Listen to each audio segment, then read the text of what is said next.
Hello students, welcome to EPG Pathshala. I am Dr. Renu Tyagi from Sardar Patel Institute, Ahmedabad. Today we'll talk about the module Nutrition, Doping and Performance under the paper Physiology and Sports Anthropology. So the students in this module will be able to understand the objectives like the general nutrients of the diet, nutrition and how it affects the performance of an individual. We'll be studying the energy requirement of different type of sports. We'll define what doping is and what are its effect on the body. We'll study the different types of doping, the different types of stimulants and their effect on the sports performance. Now let's see what is nutrition. Nutrition is, as we all know, is the intake of food considered in relation to the body's dietary needs. Good nutrition, as we all know, is an adequate, well-balanced diet combined with the regular physical activity, which is a requirement of a good health. The poor nutrition can lead to the reduced immunity, increased susceptibility to the diseases, impaired physical and mental development and the reduced productivity. A basic understanding of nutrition and its effect upon the health, weight control and physical performance is important for all the people, including the coach, trainer and athlete. An athlete's performance may be improved with the good and balanced nutrition, while at the same time it may decline or it may be responsible for the poor nutritional practices. The general nutrients in the diet are classified as carbohydrate, fat, proteins, vitamins, minerals and water. Now let's see the carbohydrate. The main function of the carbohydrate is to furnish the energy to millions of cells within the human body. The carbohydrate can be classified as monosaccharides, disaccharides or polysaccharides. The most common monosaccharide carbohydrate is glucose, which can be oxidized and used directly by the body fat for energy, or it may be broken down by the digestive system and converted into glycogen and stored in the muscles and liver for the later use.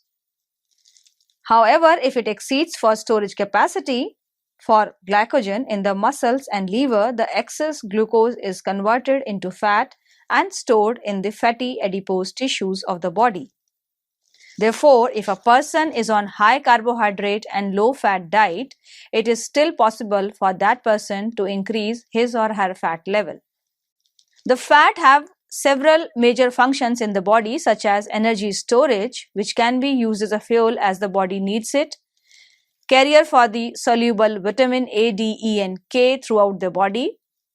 The fat is a soft cushion against inside and outside the shock or blows to the vital organs such as the heart, lung, kidneys, liver, spinal cord, etc. Heat insulator to protect the body against the cold weather. And fat helps in retarding or depressing the hunger pangs. Fat molecule consists of the carbon, oxygen and hydrogen. It contains lesser oxygen and more carbon and hydrogen than carbohydrates and act as a greater fuel provider but has a greater oxidation cost.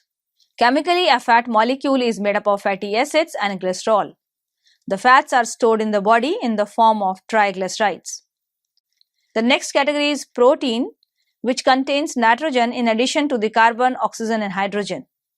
Proteins are basically the building block of the tissues, so every cell in the body needs protein.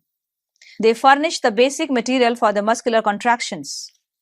Proteins made up of nitrogenous compounds called amino acids, which are of 20 different types. Out of these, 8 are essential and not synthesized within the body. The essential amino acids are obtained directly from the diet, and these are named as isoleucine, leucine, lysine, methionine, phenylalanine, threonine, tryptophan and valine. Vitamins are the organic substances that are essential for human life. The living cell cannot manufacture vitamins, so they must be provided either in the diet or by the way of supplements. They can be classified as either water soluble or fat soluble. The fat soluble vitamins are composed of carbon, hydrogen, and oxygen, whereas the water soluble are containing the nitrogen, cobalt, and sulfur in addition to the carbon, hydrogen, and oxygen. The fat soluble vitamin can be stored in the body, whereas the water soluble vitamins are not capable to be stored in the body. The minerals, like vitamins, provide no energy. However, each mineral has a diverse function which is important for the proper functioning of the body. Minerals are found in the bone, teeth, muscles, cells, and connective tissue, body fluids, and also in vitamin, hormones, and enzymes. They make up about approximately 4% of the body weight. The mineral deficiency of any type of mineral can lower an athlete's efficacy. Depleted minerals during exercise can be replaced by the diet or through the supplements. Water, which makes about 40 to 60% of the total body weight, is not classified as an energy nutrient. However, the function of water is to provide a medium for all chemical processes to take place in the body. Besides, it also assists in forming the blood plasma, digestion of food, granular secretion, and in waste elimination. Let's see the nutrition and their role in the performance. During the times of high physical activity, energy and macronutrients needs, especially those of carbohydrate and proteins intake, must be met in order to maintain the body weight, replenish the glycogen stores, and provide adequate protein for building and repair of the tissue. Fat intake should be adequate to provide the essential fatty acids and fat-soluble vitamins, as well as to help provide adequate energy for the weight maintenance. Overall diet should provide moderate amount of energy from fat to about 20 to 25% of the energy. Body weight and composition can affect the exercise performance, but should not be used as the sole criteria for sports performance. Daily weighing should be discouraged.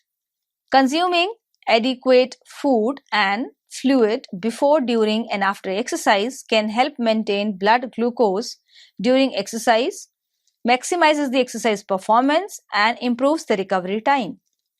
An athlete should be well hydrated before beginning to the exercise. Athletes should drink enough fluid during and after the exercise to balance the fluid loss.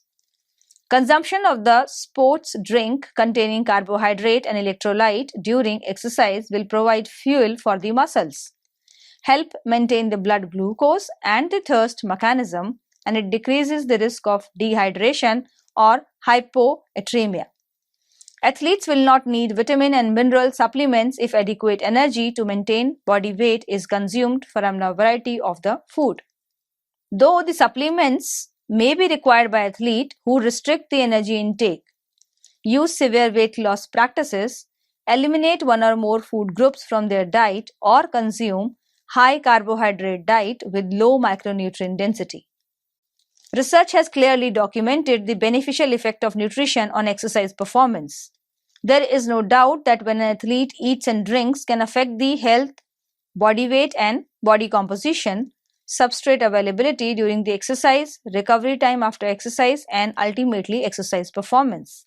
The increase in the interest and the research in the sports nutrition has resulted in the increase in the sale of ergogenic aids, supplements, herbal preparations, and diet aids.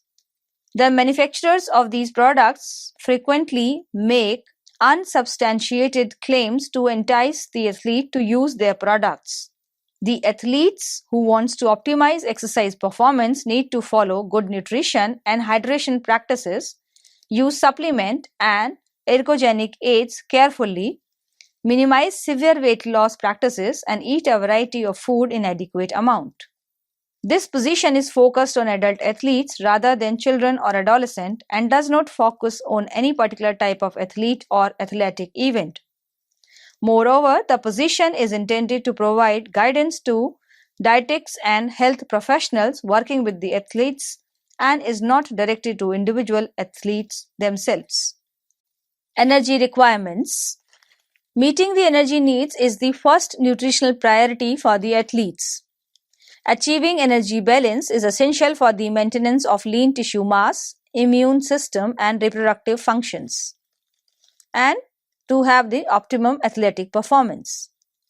Energy balance is defined as a state where energy intake, that is the sum of energy from food, fluid, and supplements, equals the energy expenditure, that is the sum of energy expended as the basal metabolism, the thermal effect of the food, and any voluntary physical activity.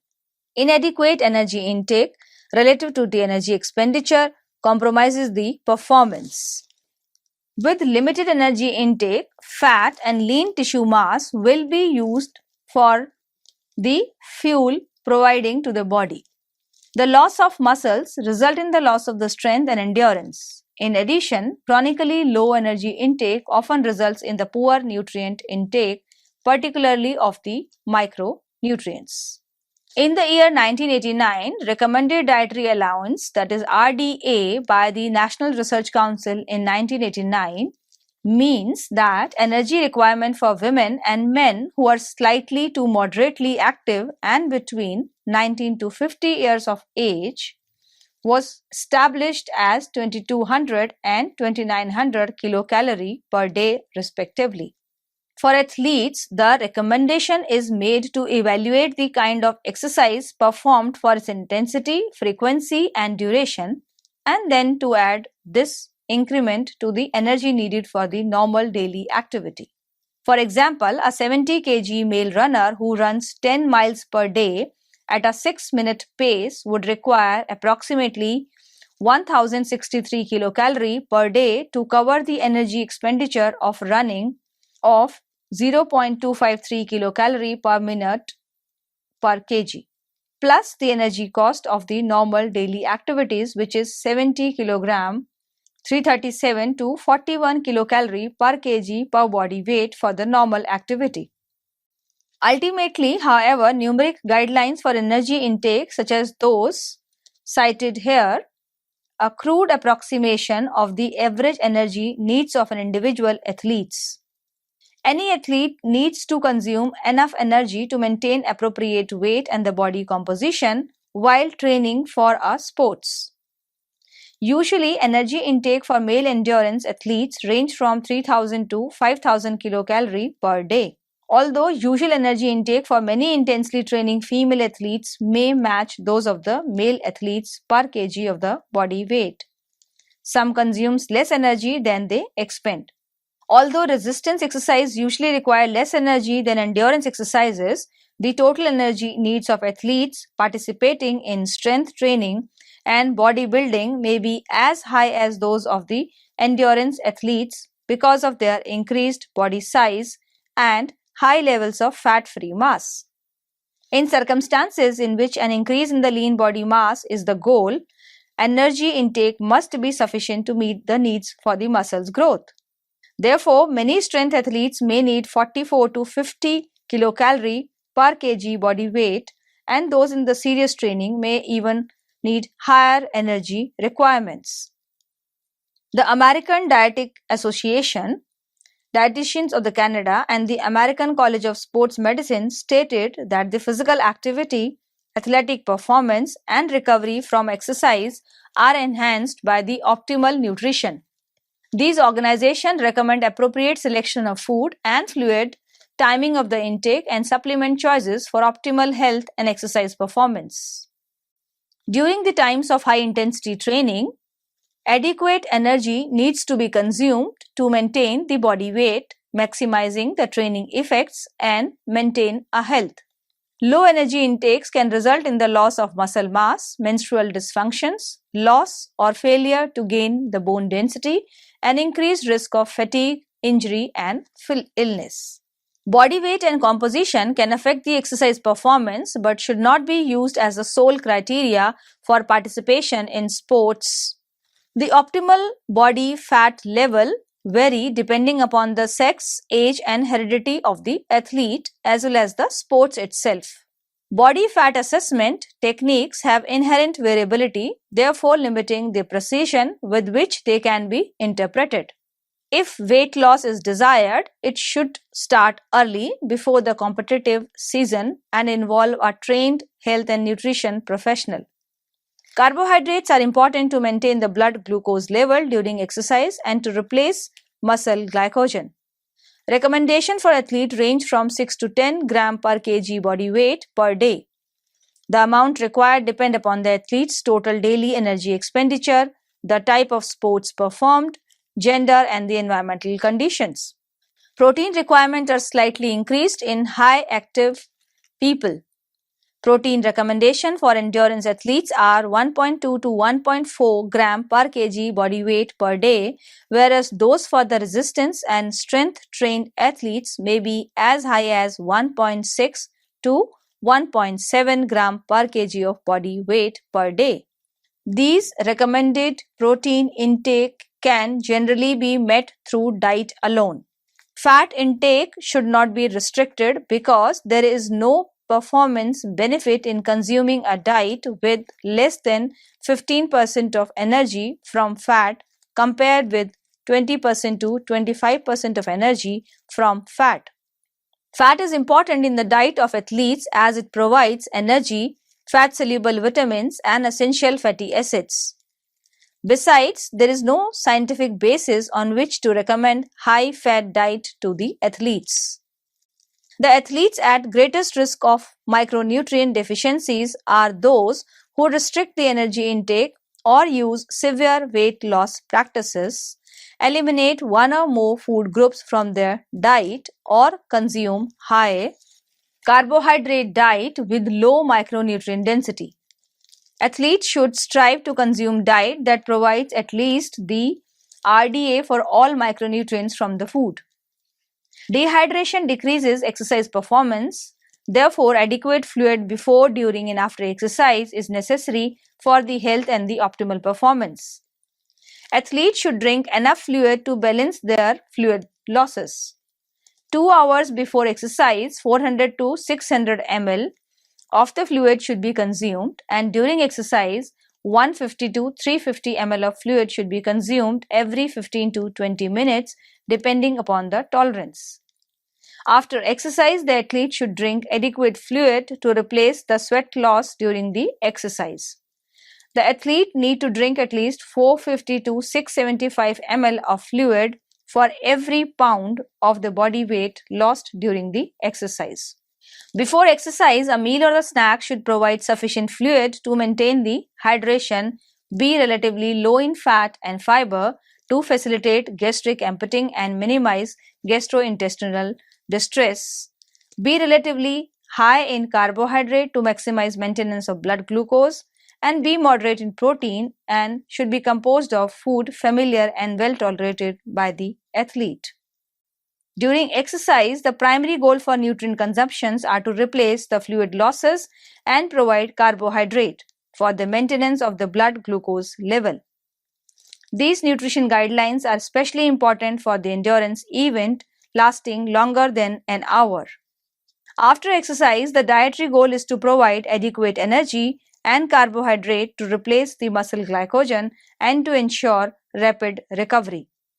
If an athlete is glycogen depleted after exercise, a carbohydrate intake of 1.5 gram per kg body weight during the first 30 minutes and again every 2 hours for 4 to 6 hours will be adequate to replace the glycogen stores. In general, no vitamin and mineral supplement should be required if an athlete is consuming adequate energy from a variety of foods to maintain body weight. Supplementation recommendation unrelated to exercise, such as folic acid in women of childbearing potential, should be followed. If an athlete is dieting, eliminating foods or food groups, is sick or recovering from an injury, or has a specific micronutrient deficiency, a multivitamin or mineral supplement may be appropriate. No single nutrient supplement should be used without a specific medical or nutritional reason. Athletes should be counseled regarding the use of ergogenic aids, which should be used with caution and only after careful evaluation of the product for safety, efficacy, potency, and legality. Vegetarian athletes may be at risk for the low energy, protein and micronutrient intake because of high intake of low energy dense food and the elimination of meat and dairy from the diet. Consultation with a registered dietitian will help to avoid these nutritional problems. Let's see what is doping and the impact of doping on the performance of an athlete. Doping is the use of the performance enhancing drugs in sports. The use of these drugs is mostly done to improve the athletic performance. The use of drugs to enhance the physical performance has been observed for thousands of years. And the goal of the user most often was to increase the strength or to overcome the fatigue.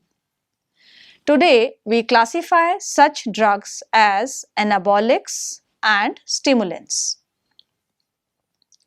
A number of performance enhancing drugs, including the anabolic steroids, are not mood enhancing immediately after the administration. Instead, the appetite for these drugs was created predominantly or due to our societal fixations on winning and physical appearances. The word doping had become part of the English dictionary in 1933 only, while Reiser and others continued to speak out against the doping. The doping was not used in 1967 that the International Olympic Committee IOC voted to adopt a drug testing policy banning the use of specific drugs. Children play games for the fun, but the society preaches the importance of winning, seemingly at an increasingly younger age. Ours is a culture that thrives on competition, both in business as well as in sports. However, we long ago realized that the competition of all type could exist within some boundaries or with some rules. In fact, sports itself is defined by the boundaries, that is the rules. A primary goal of competition is to win or to give your very best in any endeavor. Philosophically, many in our society appears to have taken a bottom line attitude and consider winning to be the only truly worthwhile goal of the competition. Thus, win at any cost, winner take off philosophy is not new. It dates back to the ancient Greek Olympics. In addition, a number of professional wrestlers such as the Hulk Hogan and Stone Cold Steve Austin, as well as some other athletes such as the professional basketball players Mark McGuinn, were admired in part for their performance or larger than life muscularity. The anabolic steroids used among the professional wrestlers, including the Hulk Hogan, was given the national attention during a steroid trafficking trial in 1991. Now let's have a look at the type of doping. As we can see from this picture, the three types of doping are specified here, that is blood doping, amphetamines and anabolic androgenic steroids. Now let's see what is blood doping. Blood doping is defined by the World Anti-Doping Agency WADA as the misuse of techniques or substances to increase one's RBC count. This is done because RBCs help to carry oxygen to the muscles and therefore increase the stamina and performance. Blood doping started in 1970s and was not outlawed till 1986. However, the blood doping was banned by International Olympic Committee (IOC) in 1985. The autologous blood doping is the most commonly involved the removal of 2 units of the athlete's blood several weeks prior to competition, which is frozen and stored. A day or two before the big event, the stored blood is thawed and re-injected into the athlete's system.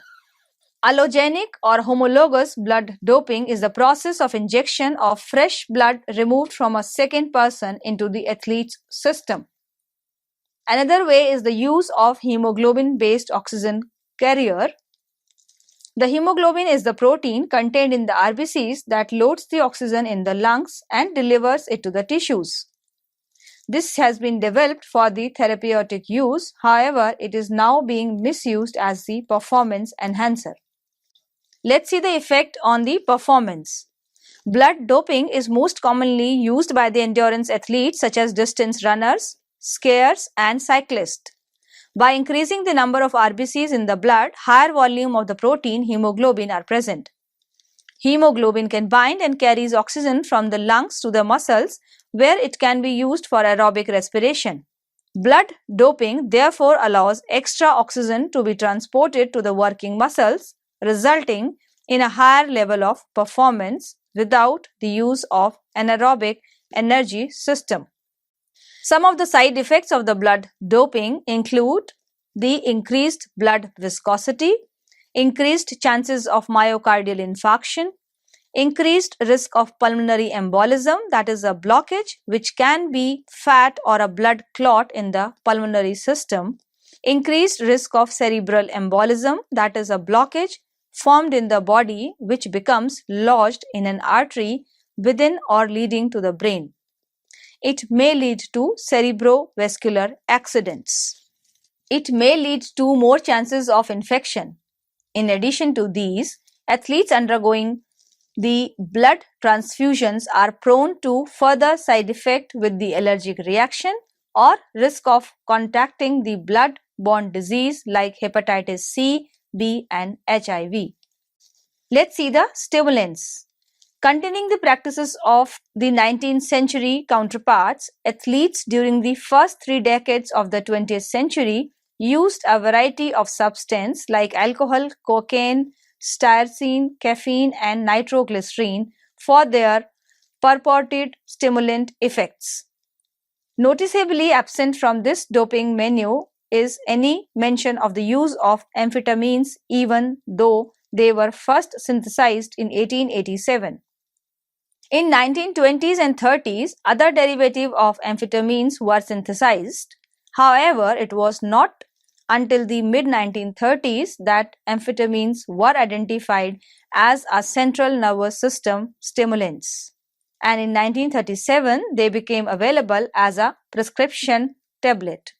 The first systematic use of amphetamines as an ergogenic aid is seen during World War II, when both Axis and the Allied powers used these drugs to combat fatigue and improve endurance. The British Army used amphetamines when men were markedly fatigued physically or mentally and circumstances demanded a particular effort.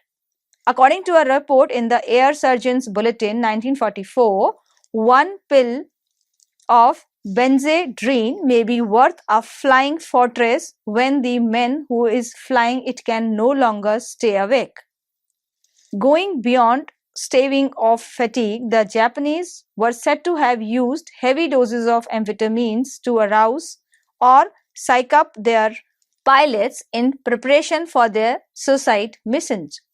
Similarly, Mendel in 1981 suggested that amphetamines could be used by soldiers to create a sense of fearlessness.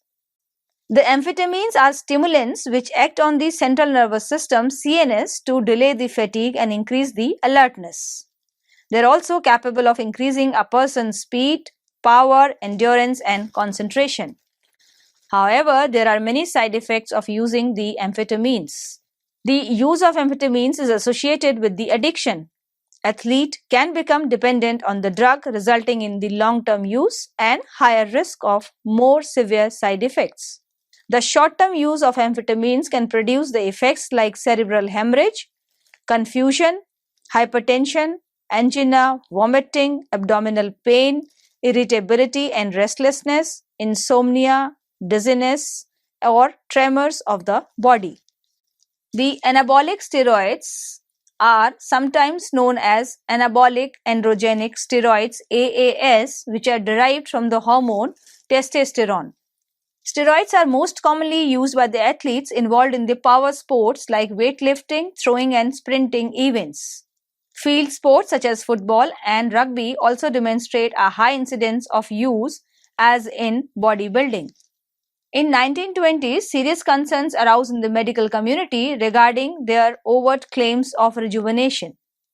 As a result, an international committee was appointed to evaluate these claims and concluded that they were unfounded. The practice disappeared by 1935 when scientists isolated, chemically characterized, and synthesized the hormone testosterone and elucidated the basic nature of its anabolic effect. Shortly thereafter, both oral and the injectable preparation of testosterone were available to the medical community. While there is no record of systemic use of testicular transplants or the injections of the testicular extract by the athletes, these procedures likely helped lay the foundation for subsequent use of testosterone as an ergogenic aid. It has been rumored that some German athletes were given testosterone in preparation for the 1936 Berlin Olympics. Furthermore, the Nazis were opposed to organism-altering drugs in general. There was a concerted campaign against the poisons, alcohol and tobacco, and the Nazis were not particularly interested in the popular gland transplant technique of that period, since their idea of race improvement was genetic. Let's see the effect on the performance. The perceived benefit include the increased muscle bulk, increased muscle strength, faster muscle recovery, and reduced muscle catabolism. However, the sum of side effects of these drugs are increased aggressiveness, irritability and mood swing, liver disorders, hypertension, baldness, raised cholesterol level, development of oversized mammary glands in male, menstrual irregularities among females, reduced immunity, possible development of tumors, decreased sperm production in males, and excessive facial hair growth occurring in females, which follow the pattern of male hair growth. Now let's summarize what we have understood in this particular module. We have understood what good nutrition is. A good nutrition is an adequate and balanced diet combined with the regular physical activity results in the good health of an athlete. A basic understanding of the nutrition and its effect upon the health, weight control and the physical performance is very important for all associated with the sports, including the coach, trainer and the athlete. An athlete's performance may be improved with good and a balanced nutrition. Meeting energy needs is the first nutritional priority for the athlete. Achieving energy balance is essential for the maintenance of lean tissue mass, immunity and reproduction functions and optimum athletic performance. Before exercise, a meal or a snack should provide the sufficient fluid to maintain the hydration. So, the diet should be relatively low in the fat and the fiber to facilitate the gastric emptying and minimize the gastrointestinal distress. It should be relatively high in the carbohydrate to maximize the maintenance of blood glucose. The diet should be moderate in the protein and be composed of the food which are familiar and well tolerated by the athlete. During exercise, the primary goal for the nutrient consumptions are to replace the fluid losses and to provide the carbohydrate, which should be approximately 30 to 60 grams per hour for the maintenance of blood glucose level. On the other hand, after the exercise, the dietary goal is to provide the adequate energy and carbohydrate to replace the amount of glycogen and to ensure the rapid recovery of the athlete. The athletes should be counseled regarding the use of ergogenic aids, which should be used with a caution and only after a careful evaluation of the product for its safety, efficacy, potency and the legality. We have learnt about the doping also.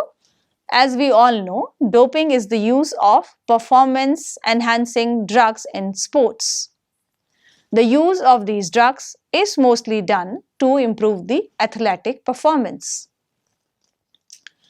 The blood doping is defined by the World Anti-Doping Agency WADA as the misuse of the technologies or the techniques to increase the one's RBC count.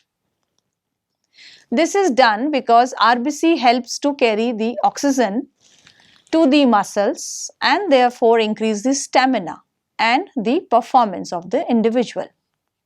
The blood doping started in 1970 and it was not outlawed till 1986. The blood doping was banned by the International Olympic Committee IOC in 1985. Another type of performance enhancing drugs are amphetamines or the stimulants, which are actually used due to their ability to combat the fatigue and improve the endurance. The anabolic steroids, which are generally known as the anabolic androgenic steroids or AAS, derived from the hormone testosterone. These steroids are most commonly used by the athletes involved in the power sports like the weightlifting, throwing and sprinting events. The field sports such as the football and rugby also demonstrate a high incidence of usage of these drugs for the body building. However, the short-term benefits of such drugs cannot hide their harmful effects, which in the long run may even be fatal to the user, so they should be avoided. Thank you.